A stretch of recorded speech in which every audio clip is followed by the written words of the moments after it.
ততদিন পর্যন্ত কিয়ামত হবে না। লা তাকুমুস সাআহ হাত্তা ইয়ানজিলা ঈসা ইবনে মারইয়াম, যতদিন না মারিয়ামের ছেলে ঈসা পৃথিবীতে নেমে না আসছে ততদিন পর্যন্ত কিয়ামত হবে না। আর মারিয়ামের ছেলে ঈসা পৃথিবীতে নেমে আসার পর ইয়াকসিরুস সালিব, ক্রুশকে ভেঙ্গে চূর্ণ বিচূর্ণ করে দিবে। ওয়া ইয়াকতুলুল খিনজির, আর শুকুরকে হত্যা করবে এবং হারাম ঘোষণা করবে। আর সে পৃথিবীতে হাকামান মুকসিতা, ন্যায় বিচার প্রতিষ্ঠা করবে। বলেন আল্লাহু আকবার। এই মারিয়ামের সন্তান ঈসা পৃথিবীতে নেমে এসে ক্রুশ ভেঙে দিবে, খিনজির শুকুরকে হারাম এবং হত্যা ঘোষণা করবে, আর পৃথিবীতে ন্যায় বিচার প্রতিষ্ঠা করবে।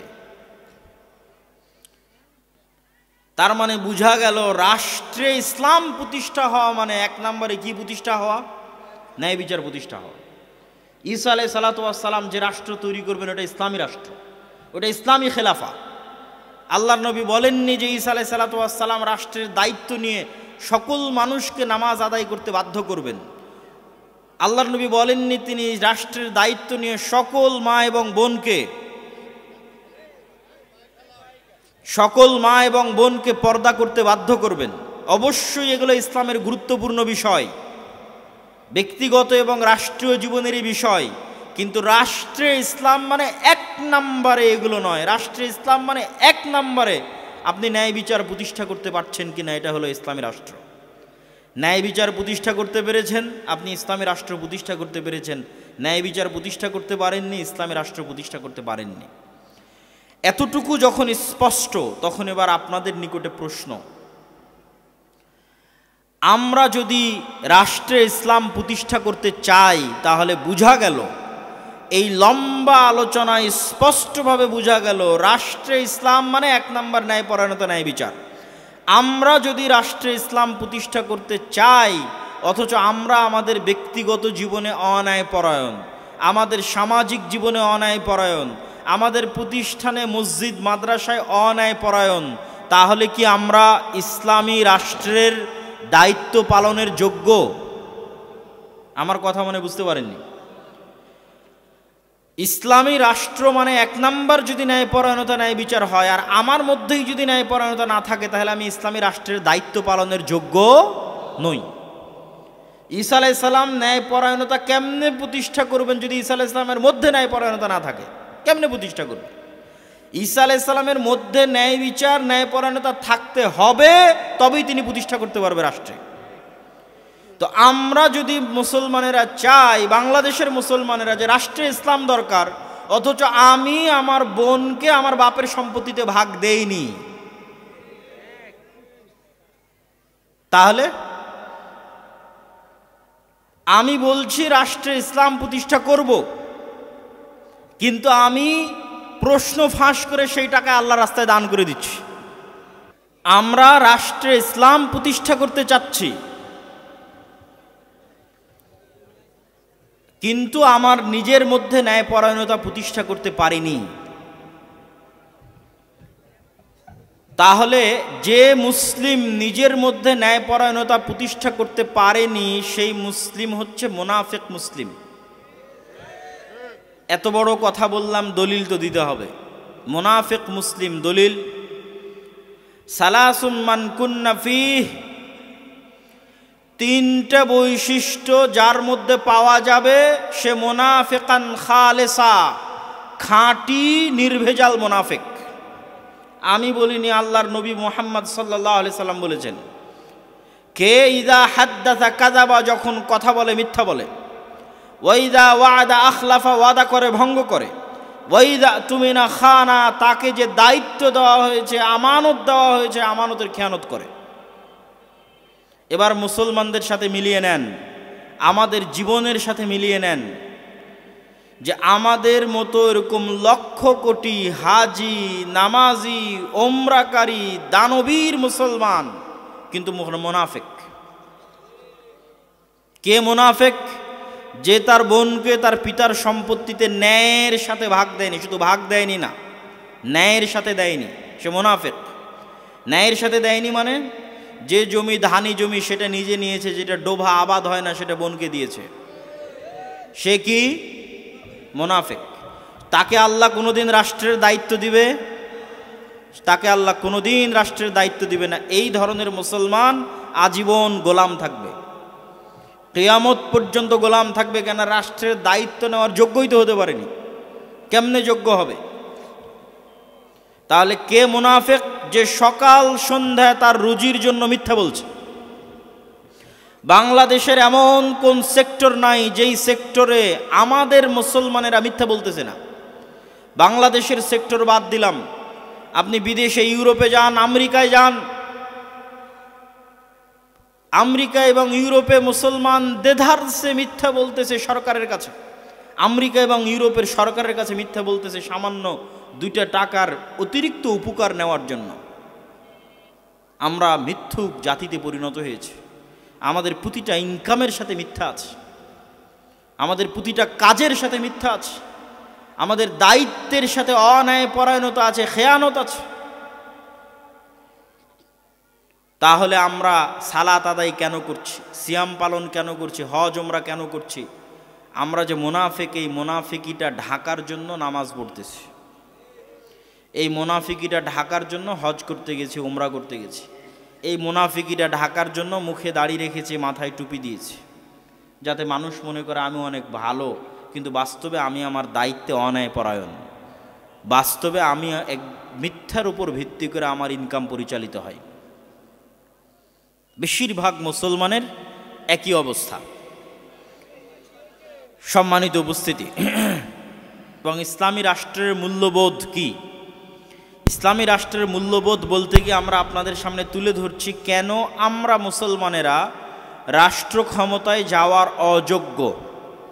আল্লাহ কেন আমাদেরকে রাষ্ট্র ক্ষমতা দিচ্ছেন না? আপনি যতক্ষণ পর্যন্ত মুসলমানদের এই স্বভাব, এই চরিত্র ঠিক না করবেন, ততক্ষণ পর্যন্ত কি গণতন্ত্র, কি ইসলামী আন্দোলন, কি মিছিল, কি মিটিং, কোনো কিছু দিয়ে আপনি রাষ্ট্রে ইসলাম প্রতিষ্ঠা করতে পারবেন না। বরং আমি আপনাকে স্বাক্ষর করে দিতে পারি, লিখে দিতে পারি। এখন যদি আমাকে বলা হয় যে তুমি বাংলাদেশের দায়িত্ব নিয়ে নাও, আমি বাংলাদেশের দায়িত্ব নিয়ে বাংলাদেশ চালাতে পারবো না। কেন চালাতে পারবো না? এই বাংলাদেশের প্রত্যেকটা স্তরে মিথ্যুক আর দুর্নীতিবাজ লোক বসে আছে। সচিবালয় থেকে নিয়ে শুরু করে একদম নিম্ন লেভেল পর্যন্ত প্রত্যেক পদে পদে দুর্নীতিবাজ আর মিথ্যুক আছে। সুতরাং আমাকে দায়িত্ব দিলে আমি দেশ চালাতে পারবো, এটা অসম্ভব। যদি আমরা চাই যে আমাদের দেশে ইসলাম প্রতিষ্ঠা হোক, তাহলে আমাদেরকে আগে এই আন্দোলন শুরু করতে হবে যে আমরা সত্যবাদী হব, ন্যায়পরায়ণ হব, এবং আমাদের পরবর্তী প্রজন্মকে আমরা সত্যবাদী বানাবো, ন্যায়পরায়ণ বানাবো। এরা সামান্য একটা টাকার জন্য মিথ্যা বলবে না, সামান্য একটা টাকার জন্য অন্যায় অবিচার করবে না। মেরুদণ্ড থাকবে, আত্মমর্যাদা থাকবে, আত্মসম্মান থাকবে। আল্লাহ কোনো যুগে কোনো নবীকে অন্যায়পরায়ণ এবং মিথ্যুক অবস্থায় পাঠাননি। প্রত্যেক নবীর বেসিক গুণ, একদম মূল জন্মগত গুণ, পরে গিয়ে নবী হয়েছে। 40 বছর পরে গিয়ে আমার নবী মুহাম্মদ সাল্লাল্লাহু আলাইহি ওয়াসাল্লাম নবী হয়েছে, কিন্তু আমার নবীর জন্মগত গুণ হচ্ছে তিনি সত্যবাদী এবং ন্যায়পরায়ণ। তাহলে ওই যখন আমার নবী মুহাম্মদ সাল্লাল্লাহু আলাইহি ওয়াসাল্লাম সালাতে দাঁড়াচ্ছেন, তখন তার হৃদয় হচ্ছে ফ্রেশ, পরিষ্কার। কেননা তিনি জীবনে মিথ্যা বলেননি, কারোর সাথে অন্যায় করেননি, তার হৃদয় কলুষিত নয়, কারণ আমি গীবত করেননি, কারণ আমি অপবাদ দেননি, পরিষ্কার হৃদয় নিয়ে সালাতে দাঁড়িয়েছে। আর আমি আপনি যখন সালাতে দাঁড়াচ্ছি, উমরা করতে যাচ্ছি, হজ করতে যাচ্ছি, দান করতে যাচ্ছি, তখন ওই সালাতে দাঁড়ানোর আগেই আরেকজনের নামে গীবত করলাম, মিথ্যা বলে টাকা ইনকাম করে সেই টাকা দান করছি, তথা প্রত্যেকটা স্তরে আমার হৃদয় কলুষিত।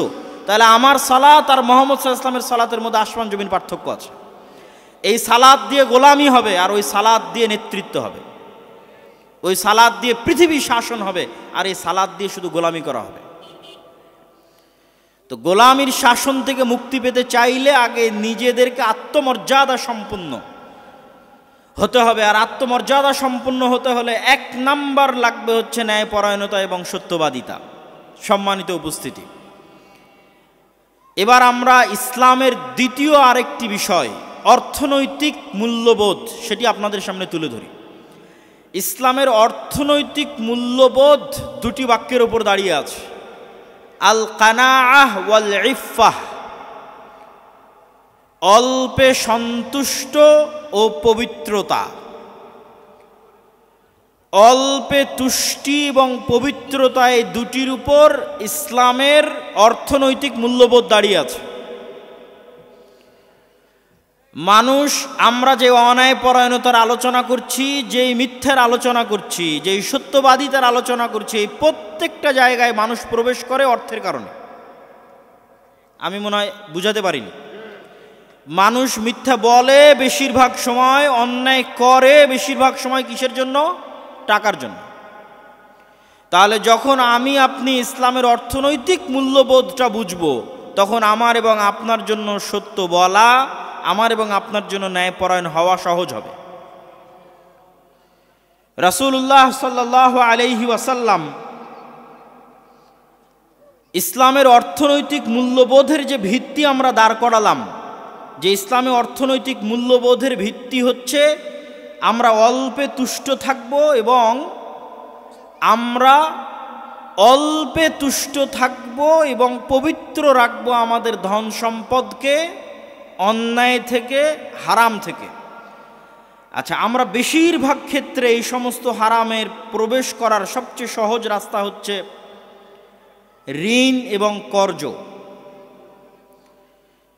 সুদ একটা জুলম, অন্যায় এবং অত্যাচার। এই সুদে মানুষ প্রবেশ করে অবশ্যই অর্থনৈতিক চাহিদা থেকে। আর সুদ বহু পরের কথা, স্বাভাবিক লোনের কথা বলি, স্বাভাবিক কর্জে হাসানার কথা বলি। আল্লাহ যেখানে কর্জে হাসানা মানুষকে দিতে বলেছে, যে কেউ যদি কর্জে হাসানা চায়, কর্জে হাসানা দেও, কেননা এই কর্জে হাসানা তুমি আল্লাহকে দিচ্ছ। অমাই ইউকরিদুল্লাহ করদান হাসানা, তোমাদের মধ্যে কে আল্লাহকে কর্জে হাসানা দিবে? কিন্তু তারপরেও কর্জে হাসানাও যদি ধরি, সেটিকে আল্লাহর নবী কি পরিমাণ নিরুৎসাহিত করেছে, শুধু আপনাদের সামনে কয়েকটা হাদিস তুলে ধরব। আমি আপনাদেরকে আবারও বলছি, সুদের লোনের কথা বহু পরে। আমি আমার এক পরিচিত ভাইকে গিয়ে বলছি, আমার একটু সমস্যা, আমাকে 1000 টাকা ধার দাও। এই 1000 টাকা ধার চাইতে আল্লাহর নবী কি পরিমাণ নিরুৎসাহিত করছে সেটা দেখেন। সুদের ভিত্তিতে লোন নেবেন সেটা বহু পরে। عن عائشة رضي الله تعالى عنها أنها قالت أن النبي صلى الله عليه وسلم كان يدعو في الصلاة, আল্লাহর নবী সালাতে প্রচুর পরিমাণে দোয়া করতেন, আল্লাহুম্মা ইন্নী আউযু বিকা মিনাল মা'সামি ওয়াল মাগরাম, হে আল্লাহ আমি আপনার নিকটে পরিত্রাণ চাই গুনাহ থেকে, আপনার নিকটে পরিত্রাণ চাই লোন থেকে, কর্জ থেকে। তো আল্লাহর নবী কি সুদে কর্জ নেবে নাকি? বুঝতে পারেননি মনে হয়। আল্লাহর নবী যে কর্জ থেকে পরিত্রাণ চাচ্ছে, উনি কি মরে গেলেও সুদে কর্জ নেবে না।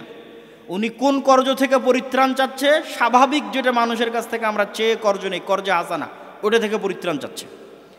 ফাকাল লাহু কাইলুন মা আকসারা মা তাস্তাঈদু মিনাল মাগরাম, আল্লাহর নবীকে জিজ্ঞেস করা হলো, হে আল্লাহর নবী আপনি এত বেশি কেন কর্জ থেকে পরিত্রাণ চান? এবার আমাদের আগের অংশের সাথে আপনি মিলিয়ে নিতে পারবেন। আল্লাহর নবী বলছে, ইন্নার রাজুলা ইযা গারিমা ইস্তাদানা, মানুষ যখন কর্জ নেয়, হাদ্দাসা ফাকাযাবা, মিথ্যা বলা শুরু করে। আল্লাহর নবীর হাদিস, মানুষ যখন কর্জ নেয় কি বলা শুরু করে? মিথ্যা বলা শুরু করে। ওয়া ওয়াদা ফাআখলাফা, ওয়াদা ভঙ্গ করা শুরু করে। বলে কাল দিব, তখন আর দিতে পারে না, পরশু দিব, দিতে পারে না। নিজে মিথ্যা বলে, সন্তানকে মিথ্যা বলা শিখায়, বলে বাপ বাড়িতে নাই বলে দাও। স্ত্রীকে মিথ্যা বলা শিখায়, পুরো পরিবার মিথ্যুক হয়ে গেল। এই মিথ্যুক পরিবারকে আল্লাহ রাষ্ট্রের দায়িত্ব দিবে। রাষ্ট্রের দায়িত্ব নিতে হলে তো ওকে ন্যায়পরায়ণ হতে হবে, সত্যবাদী হতে হবে। তো আগেই গোলাম হয়ে গেছে, আত্মমর্যাদা বিক্রি করে দিয়েছে, আত্মসম্মান বিক্রি করে দিয়েছে। তাহলে নিজের আত্মসম্মান, আত্মমর্যাদা ঠিক রাখতে, সত্য বলতে আগে অর্থনীতিতে ইসলামের বিশ্বাস কি সেটা ঠিক রাখতে হবে। তাহলে আপনার জন্য সত্য বলা সহজ হবে, আপনার জন্য ন্যায়পরায়ণ হওয়া সহজ হবে। রাসূল সাল্লাল্লাহু আলাইহি ওয়াসাল্লাম ঋণ থেকে পরিত্রাণ চাচ্ছেন। কুন্না জুলুসান ইনদা রাসূলিল্লাহি সাল্লাল্লাহু আলাইহি ওয়াসাল্লাম ফারাফা রাসাহু ইলা সামা ثم وضع راحته على جبهته ثم قال سبحان الله ماذا نزل من التشديد। একদা আমরা রাসূল সাল্লাল্লাহু আলাইহি ওয়াসাল্লামের সাথে বসেছিলাম, আল্লাহর নবী আসমানের দিকে তার চেহারা উঠালেন, কিছুক্ষণ পর তার চেহারা নামিয়ে নিয়ে বলছেন সুবহানাল্লাহ, সে আল্লাহর পবিত্রতা বর্ণনা করছি, আল্লাহ সুবহানাহু ওয়া তাআলার পবিত্রতা বর্ণনা করছি। মাযা নুযিলা মিনাত তাশদীদ, অনেক কঠিন হুকুম অবতীর্ণ হয়ে গেল, বিধান অনেক কঠিন হয়ে গেল, হুকুম অনেক কঠিন হয়ে গেল। ফাসাকাতনা ওয়া ফাজি'না, আমরা সাহাবীরা চুপ থাকলাম এবং ভীত সন্ত্রস্ত হয়ে গেলাম। কি এমন হুকুম অবতীর্ণ হলো যে হুকুমের বিষয়ে আল্লাহর নবী বলছেন যে হুকুম কঠিন হয়ে গেল, বিধান কঠিন হয়ে গেল, আমরা তো ভীত সন্ত্রস্ত হয়ে গেলাম। ফালাম্মা কানা মিনাল গাদ সাআলতুহু ইয়া রাসূলুল্লাহ মা হাযা আত-তাশদীদ আল্লাযী নুযিল, আল্লাহর নবীকে আমি জিজ্ঞেস করলাম, আল্লাহর নবী কি সেই কঠিন বিধান যা আপনার প্রতি অবতীর্ণ হয়েছে?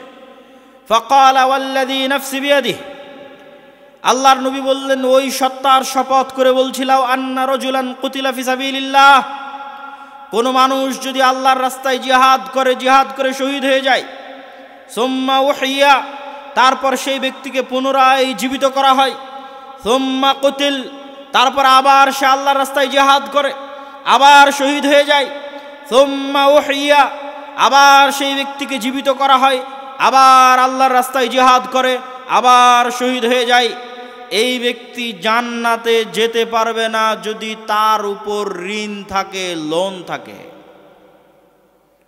ওয়া আলাইহি দাইনুন মা দাখালাল জান্নাহ হাত্তা ইকদা আনহু দাইনুহু, এই ব্যক্তিকে জান্নাতে প্রবেশ করতে দেওয়া হবে না যতক্ষণ না তার উপরে থাকা লোন কর্জ আদায় না করা হয়েছে। সম্মানিত উপস্থিতি, শহীদের মর্যাদার চাইতে বড় মর্যাদা দ্রুত জান্নাতে যাওয়া, বিনা হিসাবে জান্নাতে যাওয়া, বিনা কবরের আযাবে জান্নাতে যাওয়া, এর চাইতে বড় মাধ্যম আর নাই শহীদ হওয়ার চাইতে। শুধু একবার শহীদ নয়, তিনবার শহীদ হলো, আল্লাহর নবী বলছেন জান্নাতে যেতে পারবে না যদি তার ঘাড়ে লোন থাকে, কর্জ থাকে। তো এই কর্জ আপনি কি মনে করছেন আল্লাহর নবী সুদের কর্জের কথা বলতেছে? সুদের কর্জের ভয়াবহতা ভিন্ন জিনিস, সুদের কর্জের ভয়াবহতা ভিন্ন জিনিস। আমি আপনাকে ইসলামের অর্থনৈতিক মূল্যবোধ বোঝাচ্ছি যে ইসলাম কি পরিমাণ অল্পে তুষ্ট ঋণ বিমুখ নীতি পছন্দ করে। কেন অল্পে তুষ্ট ঋণ বিমুখ নীতি পছন্দ করে তা কিছু বলেছি, আবারও শেষে বলবো সারমর্ম হিসেবে। আর এক হাদিস, রাসূলুল্লাহ সাল্লাল্লাহু আলাইহি ওয়াসাল্লামের সামনে এক জানাজা উপস্থিত করা হলো। আল্লাহর নবী জিজ্ঞেস করলেন, এই ব্যক্তির উপর কোনো কর্জ বা লোন ধার আছে কিনা? মানুষ বলল, হ্যাঁ ধার আছে 2 দিনার। আল্লাহ নবী বললেন, কেউ যদি এই দায়িত্ব না নেয় তাহলে আমি এই ব্যক্তির সালাত আদায় করব না। তখন আবু কাতাদা তিনি দায়িত্ব নিলেন। আবু কাতাদা রাদিয়াল্লাহু তাআলা আনহুকে পরের দিন আল্লাহ নবী বলছেন, আবু কাতাদা তুমি কি তার এই কর্জ পরিশোধ করে দিয়েছো? সে বলছে, কদ কাযাইতু, হ্যাঁ আল্লাহর নবী পরিশোধ করে দিয়েছি। আল্লাহ নবী বলেন, আন বারাদাত আলাইহি জিলদু, এখন তার চামড়া ঠান্ডা হলো, মানে ওই মৃত ব্যক্তি যে কবরে আছে সে এখন নাজাত পেল। কি নাজাত পেল সেটাও আর এক হাদিসে রাসূল সাল্লাল্লাহু আলাইহি ওয়াসাল্লাম স্পষ্ট করবে, আমি শুধু বলি, আপনারা শুধু শুনতে যান। ওয়া আন সাওবান রাদিয়াল্লাহু তাআলা আন, সাওবান রাদিয়াল্লাহু তাআলা আনহু থেকে বর্ণিত, তিনি বলেন, ক্বালা রাসূলুল্লাহ সাল্লাল্লাহু আলাইহি ওয়াসাল্লাম মান মাতা ওয়া হুয়া বারিউম মিন সালাস, যে ব্যক্তি মারা গেল আর এমত অবস্থায় যে সে 3টা জিনিস থেকে মুক্ত। এক, তার অন্তরে অহংকার ছিল না, অহংকার থেকে মুক্ত। ওয়াল গুলুল, কারো কোনোদিন ধন সম্পদ আত্মসাৎ করেনি, এটা থেকে মুক্ত। ওয়াদ-দাইন, লোন থেকে মুক্ত। দাখালাল জান্নাহ, সে জান্নাতে চলে যাবে। যে ব্যক্তি মৃত্যুবরণ করলে এমত অবস্থায় যে তার অন্তর অহংকার থেকে মুক্ত, এমত অবস্থায় যে অন্যের সম্পদ জোরপূর্বক বা ধোকা দিয়ে, ফাঁকি দিয়ে, মিথ্যা দিয়ে গ্রহণ করেনি, এমত অবস্থায় যে কারো কাছে লোন করে রেখে যায়নি, ঋণ করে রেখে যায়নি, দাখালাল জান্নাহ, সে জান্নাতে চলে যাবে। আর ওই হাদিসে যে আল্লাহ নবী বলল, ও তুমি ওর 2 দিরহাম আদায় করে দিয়েছো, এখন তার চামড়া ঠান্ডা হলো, সেটার অর্থ কি? এই হাদিসে আসছে।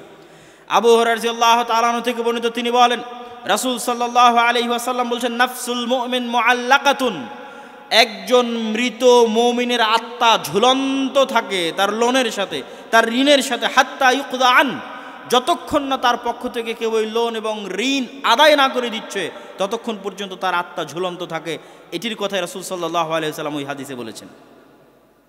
সম্মানিত উপস্থিতি, রাসূলুল্লাহ সাল্লাল্লাহু আলাইহি ওয়াসাল্লাম আমাদেরকে অসংখ্য দোয়া শিখিয়েছেন, যে প্রত্যেকটা দোয়ার মধ্যে তিনি লোন থেকে, ধার থেকে, কর্জ থেকে রাসূলুল্লাহ সাল্লাল্লাহু আলাইহি ওয়াসাল্লাম পরিত্রাণ চেয়েছেন।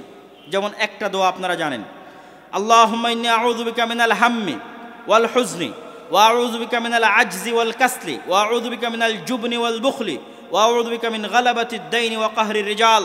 হে আল্লাহ, আমি আপনার নিকটে পরিত্রাণ চাচ্ছি দুশ্চিন্তা থেকে।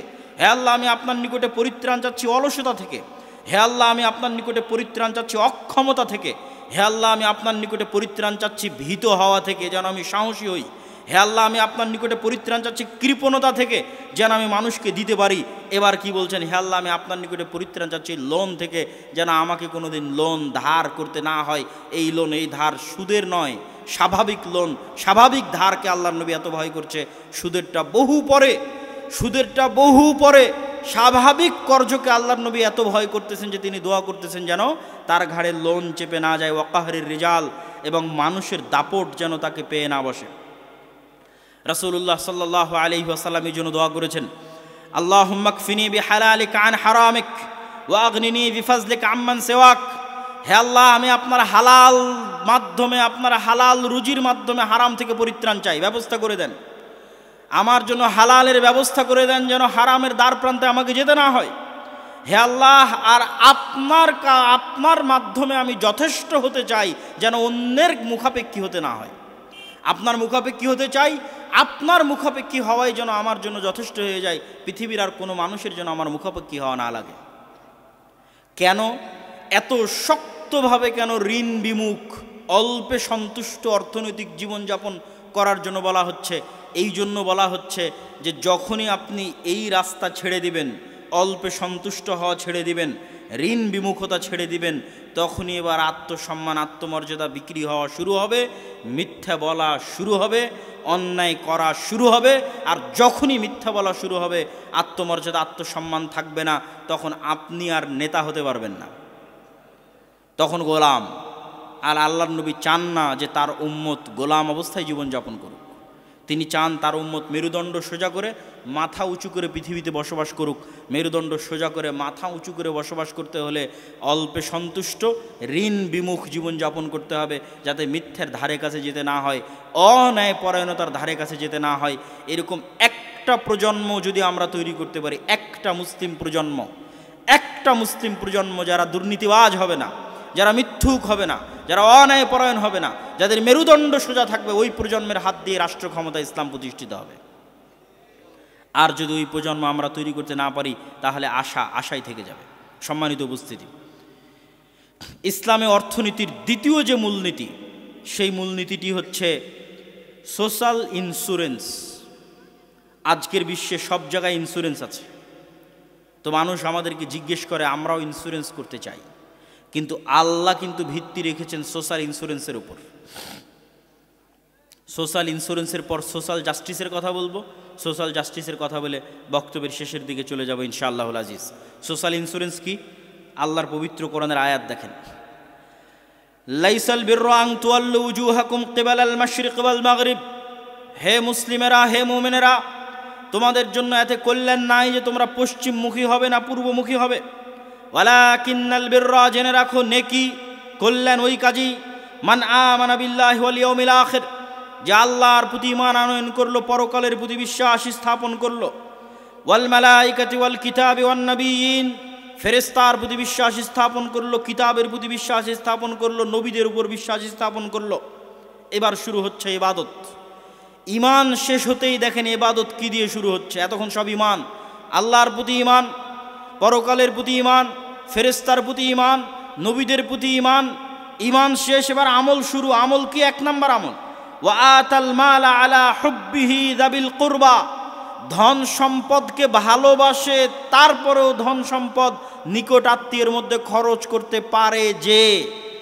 ধন সম্পদকে ভালোবাসে, তারপরেও ধন সম্পদ নিকট আত্মীয়র জন্য খরচ করতে পারে যে। ওয়াল ইয়াতামা, ইয়াতিমদের জন্য খরচ করতে পারে যে। ওয়াল মাসাকিন, মিসকিনদের জন্য খরচ করতে পারে যে, ওয়াবনাস সাবিল, মুসাফির পথিকের জন্য খরচ করতে পারে যে, ওয়াসাইলিন, ভিক্ষুক চাইতে এসেছে তার জন্য খরচ করতে পারে যে, ওয়াফির রিকাব ওয়া আকামাস সালাত ওয়া আতা যাকাত, এবার আসতেছে সালাত প্রতিষ্ঠা করে, যাকাত আদায় করে, ওয়াল মুফুনা বিআহদিহিম ইযা আহাদু, ওয়াদা করলে রক্ষা করে, ওয়াস-সাবিরিনা ফিল বাসাই ওয়াদ-দাররা, বিপদ আপদে ধৈর্য ধারণ করে, হিনাল বাস, যখন কষ্ট থাকে দুঃখ থাকে তখন ধৈর্য ধারণ করে, উলাইকাল্লাযীনা সাদাকু, এরাই সত্যবাদী, ওয়া উলাইকা হুমুল মুত্তাকুন, এরাই পরহেজগার। তাহলে কি দেখলেন, আল্লাহ সুবহানাহু ওয়া তাআলা ঈমানের পরপরই শুরু করে দিলেন আপনার পাড়া প্রতিবেশী, আত্মীয় স্বজন, ইয়েতিম, মিসকিন, আল্লাহ কোরআনে বলতেছে। আর এক আয়াতে দেখেন আল্লাহ তার নিজের ইবাদতের পরে নিজের ইবাদত করার কথা বলেই কি বলবেন, ওয়াবুদুল্লাহ ওয়ালা তুশরিকু বিহি শাইআ, হে দুনিয়ার মানুষ তোমরা আল্লাহর ইবাদত করো, ওয়ালা তুশরিকু বিহি শাইআ, আল্লাহর সাথে কাউকে শরীক করিও না। আল্লাহর কথা শেষ, মানে আল্লাহর জন্য এতটুকু যে আল্লাহর সাথে কাউকে শরীক করা যাবে না, আল্লাহর তাওহীদ প্রতিষ্ঠা করতে হবে, আল্লাহর কথা শেষ। এবার আল্লাহ মানুষের মধ্যে চলে গেলেন, শুরুই করলেন মানুষ দিয়ে, ওয়াবিল ওয়ালিদাইনি ইহসানা, আমার ইবাদতের পরেই তোমাদের জন্য জরুরি দায়িত্ব পিতামাতার সাথে ভালো ব্যবহার করবে, ওয়াবিদিল কুরবা, নিজের নিকট আত্মীয়র সাথে ভালো ব্যবহার করবে, ওয়াল ইয়াতামা, ইয়েতিমদের সাথে ভালো ব্যবহার করবে, ওয়াল মাসাকিন, মিসকিনদের সাথে ভালো ব্যবহার করবে, ওয়াল জারি দিল কুরবা, তোমার প্রতিবেশী আত্মীয়র সাথে ভালো ব্যবহার করবে, ওয়াল জারিল জুনুব, এবং তোমার বাড়ির সাথে যার বাড়ি লেগে আছে তার সাথে ভালো ব্যবহার করবে, ওয়াসাহিবি বিল জামব, এবং তোমার বন্ধুর যে প্রতিবেশী তার সাথে ভালো ব্যবহার করবে, ওয়াবনিস সাবিল, পথিকের সাথে ভালো ব্যবহার করবে, ওয়ামা মালাকাত আইমানুকুম, তোমার অধীনস্থ কর্মচারী কর্মকর্তা স্ত্রী সন্তান সন্ততি তাদের প্রতি ভালো ব্যবহার করবে, ইন্নাল্লাহা লা ইউহিব্বু মুখতালান ফাখুরা, আল্লাহ অহংকারী খারাপ আচরণকারীকে পছন্দ করেন না। সম্মানিত উপস্থিতি, এরকম অসংখ্য আয়াত আমি আপনাদের সামনে তুলে ধরতে পারবো যেখান থেকে আপনি ইসলামের প্রকৃত রূপটা দেখতে পাবেন, যে আল্লাহ এইভাবে কোরআনে যখন ধারাবাহিক বলতে থাকে তখন আল্লাহর কথা শেষ হলে আল্লাহ মানুষের মধ্যে চলে যায়। আর আমাদের কাছে সবচেয়ে অবহেলিত হচ্ছে মানুষের সাথে সম্পৃক্ত বিষয়গুলো, সবচেয়ে অবহেলিত। আমাদের আকীদা ভুল আছে এ কথা বলবো না, মাশাআল্লাহ মোটামুটি সবার আকীদাই ঠিক। আমাদের সালাত আমরা ভুল আদায় করি এটা বলবো না, মাশাআল্লাহ আমরা সঠিকই সালাত আদায় করি। কিন্তু আমাদের ত্রুটি কোথায়? আমাদের ত্রুটির জায়গা হচ্ছে আল্লাহ সুবহানাহু ওয়া তাআলা যেগুলো আদেশ দিয়েছেন, যেই সোশ্যাল জাস্টিস এবং সোশ্যাল ইন্স্যুরেন্সের কথা আল্লাহ বলেছেন সেটা আমাদের মধ্যে নাই। সোশ্যাল ইন্স্যুরেন্স কি? একজন মানুষ বিপদে পড়েছে তো তার দেখাশোনার দায়িত্ব, তার অর্থনৈতিক সকল দায়িত্ব তার আশেপাশের পাড়া প্রতিবেশী ভাই বোন আত্মীয় স্বজন গ্রহণ করবে, যা কোরআনের এই আয়াত থেকে স্পষ্ট। আর সোশ্যাল জাস্টিস কি? ওই যে ন্যায়পরায়ণতার কথা বলে এসেছি, ইমাম বুখারীর আল আদাবুল মুফরাদ খুলবেন, ইমাম বুখারী আল আদাবুল মুফরাদে কার সাথে কেমন আচরণ করতে হবে, কি ব্যবহার করতে হবে সে অধ্যায় রচনা করেছেন। একের পর এক বাপ মা ভাই বোন আত্মীয় স্বজন স্ত্রী পুত্র পাড়া প্রতিবেশী, এটা হচ্ছে সোশ্যাল জাস্টিস, সামাজিক ন্যায় বিচার। শাহ ওলিউল্লাহ মুহাদ্দিস দেহলভী, সৈয়দ আহমদ বেরেলভী, শাহ ইসমাইল শহীদ, মীর নিসার আলী তিতুমির এবং হাজী শরীয়তুল্লাহ, তাদের ফরাইজি আন্দোলন, এগুলো কিসের আন্দোলন ছিল? আপনারা যদি রাষ্ট্র ক্ষমতায় ইসলামকে প্রতিষ্ঠা করতে চান তাহলে সমাজে সোশ্যাল ইন্স্যুরেন্স এবং সোশ্যাল জাস্টিস প্রতিষ্ঠা করতেই হবে, না হলে রাষ্ট্র ক্ষমতায় ইসলামকে নিয়ে যেতে পারবেন না। আর যত তন্ত্রমন্ত্র দেখানো হচ্ছে, গণতন্ত্র বলেন সমাজতন্ত্র বলেন, এগুলোকে জন্মই দেওয়া হয়েছে যেন ইসলাম কোনোদিন রাষ্ট্র ক্ষমতায় যেতে না পারে। যারা আমার এই কথার সাথে দ্বিমত করবেন তাদেরকে অনুরোধ করবো আপনি আরও পড়েন, আরও অধ্যয়ন করেন, আরও জ্ঞান অর্জন করেন। গণতন্ত্র দিয়ে কখনোই পূর্ণাঙ্গ ইসলাম রাষ্ট্র ক্ষমতায় যাবে না। গণতন্ত্র দিয়ে কোন ইসলাম রাষ্ট্র ক্ষমতায় যাবে? অপূর্ণাঙ্গ, কম্প্রোমাইজড, বিকৃত ইসলাম রাষ্ট্র ক্ষমতায় যাবে। আর যদি পূর্ণাঙ্গ ইসলামকে রাষ্ট্র ক্ষমতায় নিয়ে যেতে চান তাহলে একদম গোড়া থেকে শুরু করতে হবে। ন্যায়পরায়ণ প্রজন্ম এবং সত্যবাদী প্রজন্ম, অল্পে তুষ্ট, মাথা উঁচু করে থাকবে, মেরুদণ্ড সোজা, আত্মমর্যাদা সম্পূর্ণ প্রজন্ম তৈরি করতে হবে। আর যেই প্রজন্ম সোশ্যাল জাস্টিস প্রতিষ্ঠা করবে, সোশ্যাল ইন্স্যুরেন্স প্রতিষ্ঠা করবে। সোশ্যাল জাস্টিস কি? ওই যে বললাম হাজি শরীয়তুল্লাহরা কি করেছিল, ব্রিটিশরা দিল্লি বসে থাকতো, দিল্লিতে বসে থেকে কি আপনার এই রাজপাটের গ্রাম কন্ট্রোল করতে পারবে? পারবে না। সেই কালে পারেনি। এখনই রাস্তাঘাট নাই, তখন তো আরও রাস্তাঘাট ছিল না। তো রাষ্ট্রীয় ক্ষমতা তাদের কাছে ছিল, কিন্তু তারা বলেছিল না, গ্রামে আমরা ইসলাম প্রতিষ্ঠা করব। গ্রামে ইসলাম প্রতিষ্ঠা হবে কি? গ্রামে অন্যায় অবিচার অনাচারের বিরুদ্ধে রুখে দাঁড়াবে, গ্রামে প্রচলিত সকল কুসংস্কারের বিরুদ্ধে রুখে দাঁড়াবে। ও আমার বক্তব্যে আজকে অন্যায় অনাচার দ্বারা আপনারা যে অন্যায় অনাচার বুঝছেন সেটা নয়। আমার বক্তব্যে আজকে অন্যায় অনাচার দ্বারা মানুষের সাথে সম্পৃক্ত অন্যায় অনাচার। যেমন একটা উদাহরণ দিই, ডিম্যান্ড বা যৌতুকের ভিত্তিতে মেয়েদের বিয়ে হয় না? হয় না?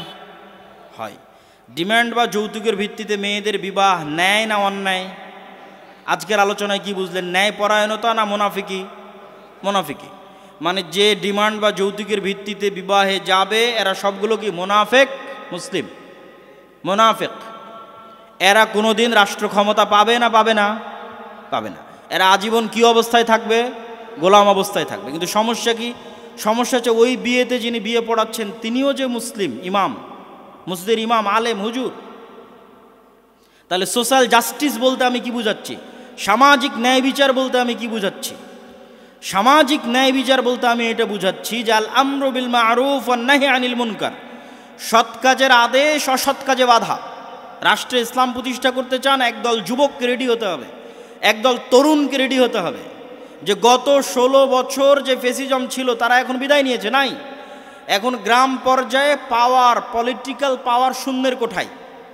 কিন্তু দুঃখজনক হলেও সত্য, আমাদের মেরুদণ্ড না থাকার কারণে, আমাদের ন্যায়পরায়ণতা না থাকার কারণে, আমাদের সত্যবাদিতা না থাকার কারণে, আমাদের দুর্নীতিগ্রস্ত হওয়ার কারণে 16 বছর একটা শক্তিশালী পাওয়ার বিদায় নেওয়ার পর আমরা নামকা অস্তে আর এক দলের কাছে ক্ষমতা দিয়ে দিচ্ছি।